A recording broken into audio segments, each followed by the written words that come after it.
Thank you, Eleanor. Hi, everyone.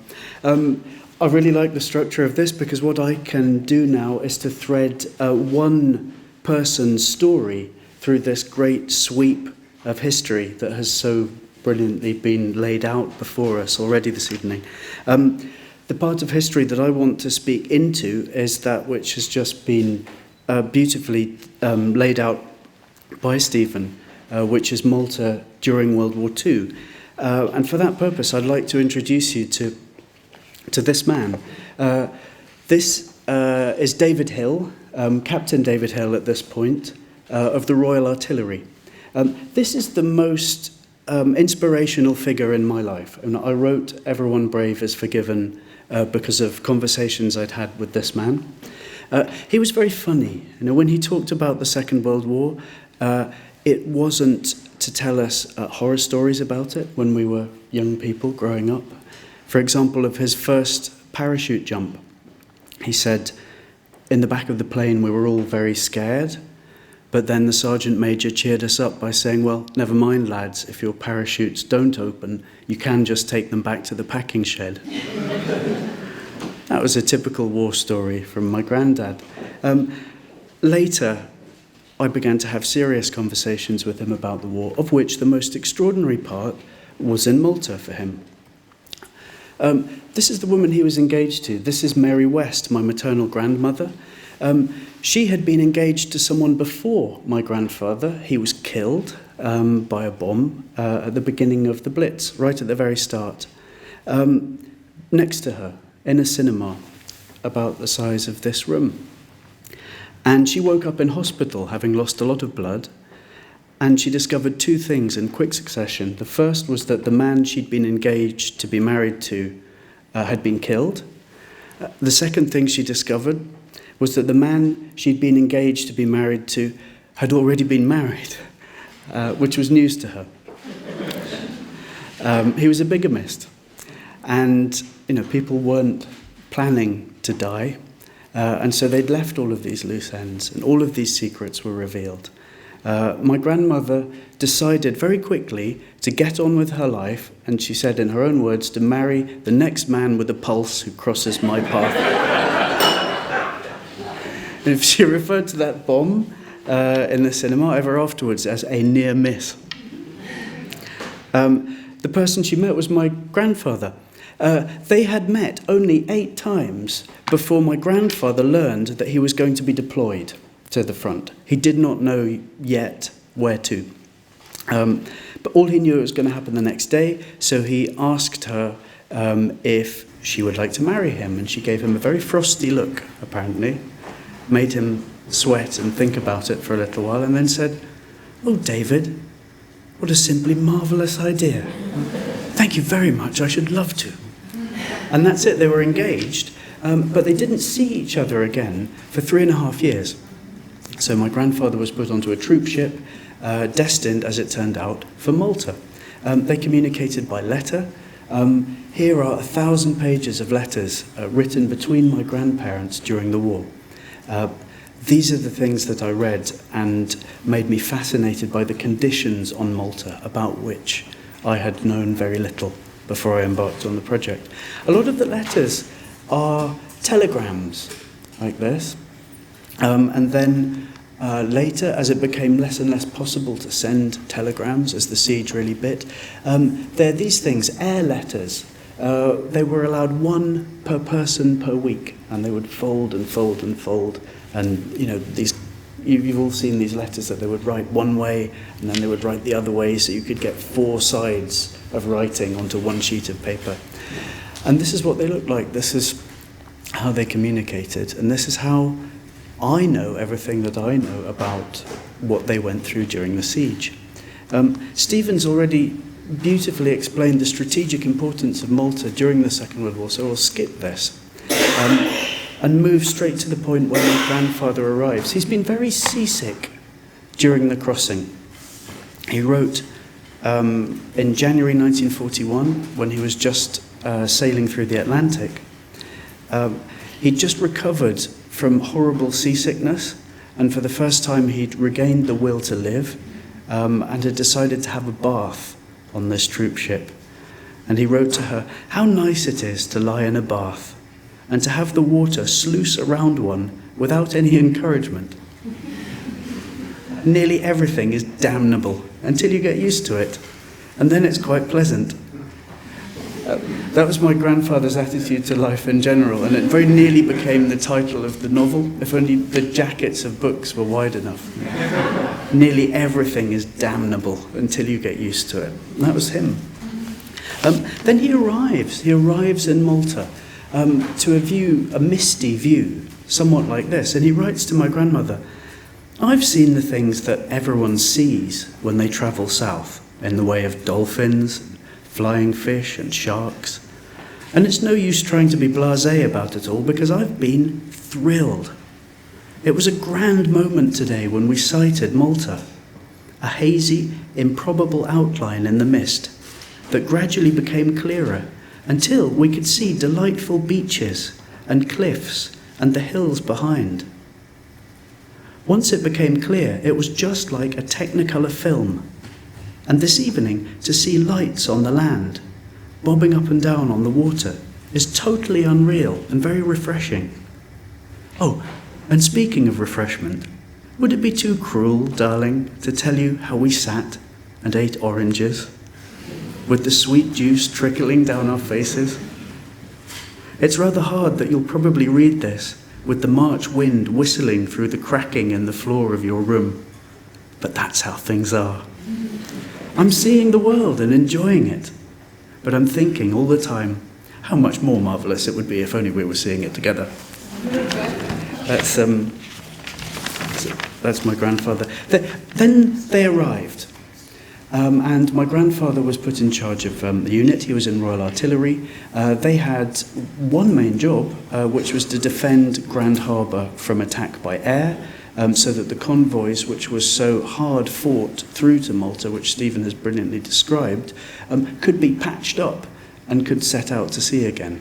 In order to do that, it was necessary to set up air cover over Malta, and specifically over Grand Harbour, and that's what my grandfather was involved in doing. But he found, when he arrived, his particular unit not in a particularly good state. The first thing they had to do was camouflage and paint everything. This is what an enormous amount of Malta looked like and still does. It's limestone and largely in blocks. And so the first thing they had to do was to paint absolutely everything they had to look like rocks. This is called rubble painting. And this is what my grandfather spent about a month showing people and telling people what to do. Here are some more rocks. Here are some more things designed to look like rocks. Here are more rocks. So my grandfather said that he saw rubble in his sleep. He saw the outlines of rubble painting on the faces of the men he was looking at. He was starting to hallucinate rubble painting. It was on everything. These are his anti-aircraft guns. The next thing they had to do was to install all of these weapons appropriately. So one of the amazing things about artillery is that it leaves a very lasting trace on the ground. So I was able to sit with my grandfather and, using Google Earth, look at the places that he'd told me about and that he'd written about in his memoir of the war, and we could actually find the exact places where he'd been stationed and where he had installed batteries. So you could zoom in, and if you look in the center of this image, you can zoom in, and you can zoom in, and you can see this very characteristic trace that survives to this day, because if there's one thing you can't shift, it's a 500-ton chunk of poured concrete, which is what they set up their guns on. But they also had a lot of time in between the air raids for relaxation. This is one of the details that really moved me, is how hard they worked to keep up everyone's morale. They built sailing dinghies, and they raced sailing dinghies in the little creeks and inlets and harbours around the east coast of the island. And in order to have a course to sail around, they used the floating mines that defended the island. So the upwind mark would have been this horrible spiky mark. And so I don't know if you've ever raced dinghies. It's technically useful to get as close as you can to the marks.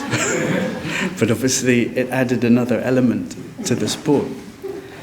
Things then took a turn. Things became a lot more serious.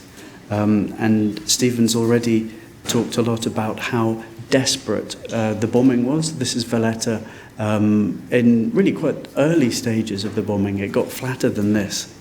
My grandfather told a heartbreaking detail as the siege began to really gain strength, as the blockade began to bite, as they had less and less to eat. His positions were always surrounded by dogs which used to bark and bark and bark in the aftermath of every raid. But he said the most haunting thing was that as the siege wore on, there were fewer and fewer dogs barking. And it was because they either hadn't been fed or people had actually had to eat them. You know, he said that by the middle stage of the siege, people were so hungry that their military uniforms were several sizes too big for them. And he said the impression it gave was that of schoolboys dressed up to play war. You know, because there was no way to shrink the uniform, but the people shrank. This is Fort Bengemma on the Victoria Lines in the northern third of Malta. This is a fort where my grandfather was stationed. They used to rotate people out of Valletta and up onto the lines. It was a quieter place to give them a week or two out. Here, they really concentrated on how hungry they were. This is the view from the rampart of Fort Bengemma. My grandfather described this to me in perfect detail, and it corresponded to the photos I could take when I was there. Every single terrace of this fort was observed by Royal Artillery spotters from the ramparts of the fort, where they would look at every single individual pear and strawberry that was growing with high-powered spotters' binoculars and catalogue it in the military system and assign it sometimes a name, and if it was a particularly appealing pear, they would give it a military rank. And watch it being up. That's how hungry they were. They were obsessed with food. This is the moat of Fort Bengemma. It's overgrown now, but in this moat, my grandfather and his men planted seed potatoes and tried to grow a crop. They succeeded. They also raised pigs in the moat.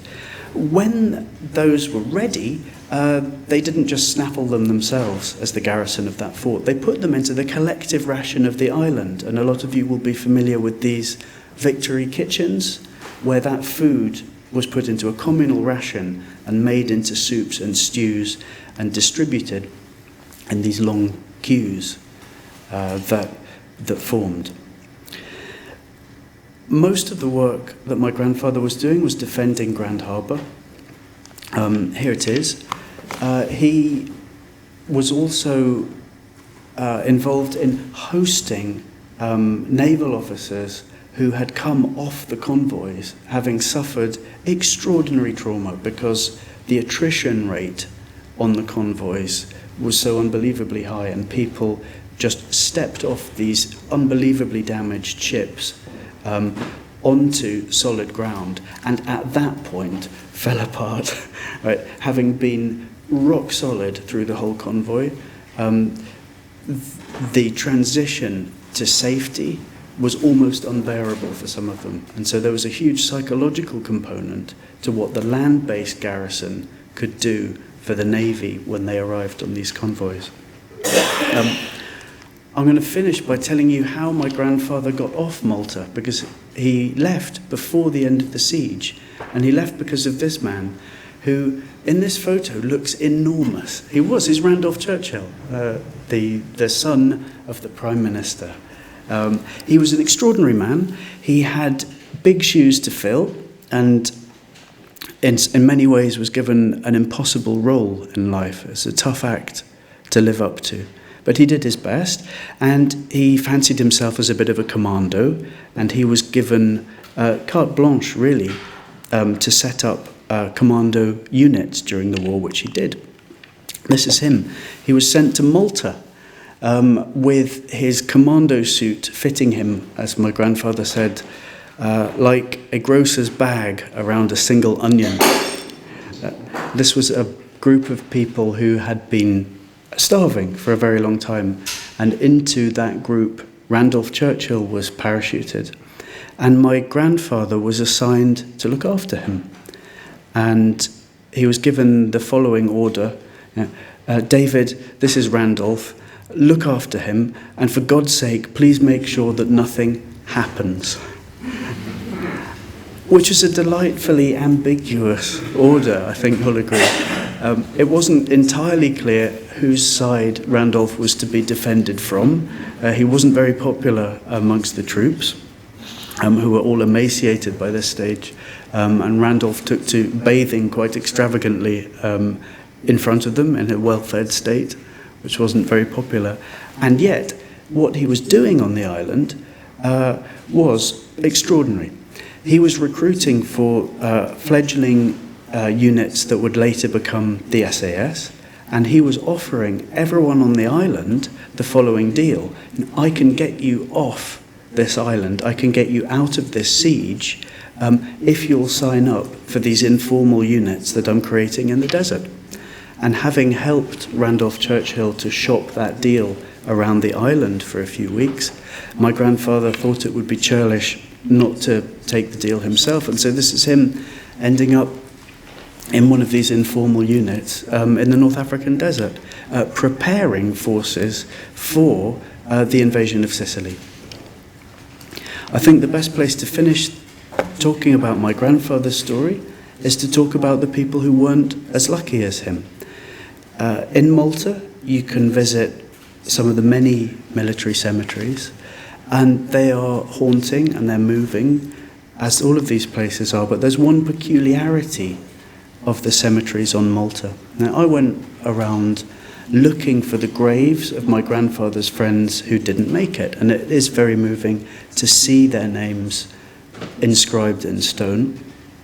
Something else that really jumps out at you is that this is different from any other military cemetery that you'll have seen, in that there are 6, sometimes 7 men in every grave. This is one stone covering them. And usually there's one headstone per fallen soldier. Here it's different, 6 to a grave. And I asked the caretaker of the cemetery why that was. And he said, well, you try digging a hole any way you like on this island.